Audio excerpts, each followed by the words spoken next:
വിവാദമായ മറ്റത്തൂരിലെ കൂട്ടക്കൂറുമാറ്റത്തിൽ കുരുക്കഴിച്ചതോടെ വിമതരെ കോൺഗ്രസിലേക്ക് സ്വാഗതം ചെയ്ത് DCC പ്രസിഡന്റ് ജോസഫ് ടാജറ്റ്.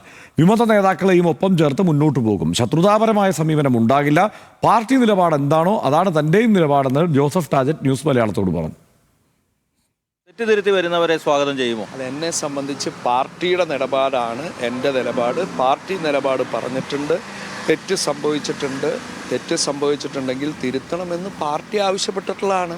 പാർട്ടിയുടെ നിലപാടിൽ എന്ത് കടന്നാലും ഞാൻ സ്വാഗതം ചെയ്യും. ഒരു കാര്യത്തെ സംബന്ധിച്ച് KPCC ആണ് അതിൽ ഞങ്ങളുടെയൊക്കെ തീരുമാനം. എന്ത് തീരുമാനമായാലും പാർട്ടി തീരുമാനം, പാർട്ടിയുടെ നിലപാട് അതാണ്. എൻ്റെ ശത്രുതാപരമായൊരു സമീപനം ഒരുപായിട്ട് എന്തിനെ അതിൻ്റെ ആവശ്യമില്ലല്ലോ.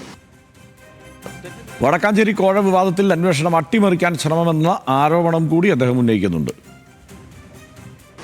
അപ്പോൾ ഇതിനൊക്കെ വ്യക്തമായ തെളിവുകൾ വെച്ചിട്ടാണ് പരാതികൾ പോയിട്ടുള്ളത്. അത് ഒരു വിജിലൻസ് അന്വേഷണം അട്ടിമറിക്കുന്ന രീതിയിലാണ് ഇപ്പോൾ പോകുന്നത്.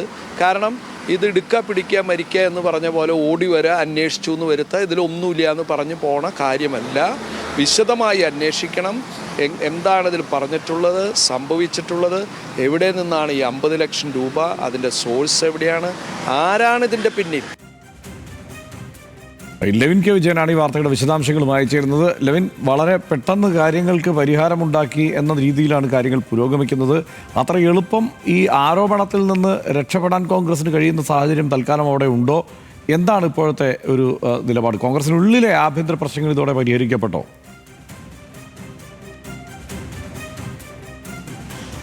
ആർഷൻ, കോൺഗ്രസിനുള്ളിലെ ആഭ്യന്തര പ്രശ്നങ്ങൾ ഈ സമവായത്തോടുകൂടി പരിഹരിക്കപ്പെടുകയില്ല എന്ന് തന്നെ നമുക്ക് പറയാനാകും. അത് നിയമസഭാ തെരഞ്ഞെടുപ്പ് അടുത്തു നിൽക്കുക, അത് കുറച്ചുകൂടെ രൂക്ഷമാകും.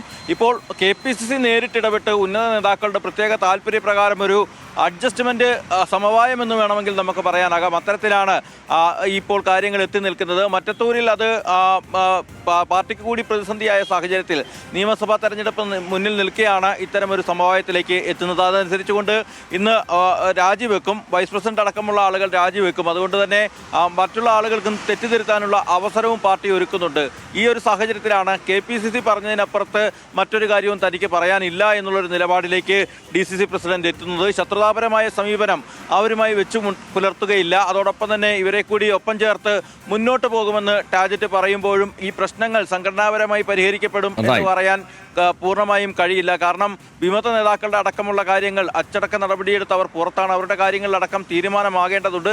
എങ്കിലും ഒരു താൽക്കാലിക പരിഹാരം എന്നുള്ള ഫോർമുലയിലേക്കാണ് കാര്യങ്ങൾ എത്തുന്നത്. ഇന്നവർ രാജിവെക്കുമോ, KPCCയുടെ നിലപാട് അംഗീകരിക്കുമോ, തീരുമാനം അംഗീകരിക്കുമോ എന്നുള്ളതാണ് പ്രധാനപ്പെട്ട ചോദ്യമായി വരുന്നത്. ഏതൊക്കെയാലും ഇന്ന് രാജി ഉണ്ടാകുമെന്നുള്ള സൂചനകൾ തന്നെയാണ് നമുക്ക് ലഭ്യമാകുന്നത്. ലെവിൻ കെ വിജയനാണ് വിവരങ്ങൾ നൽകിയത്.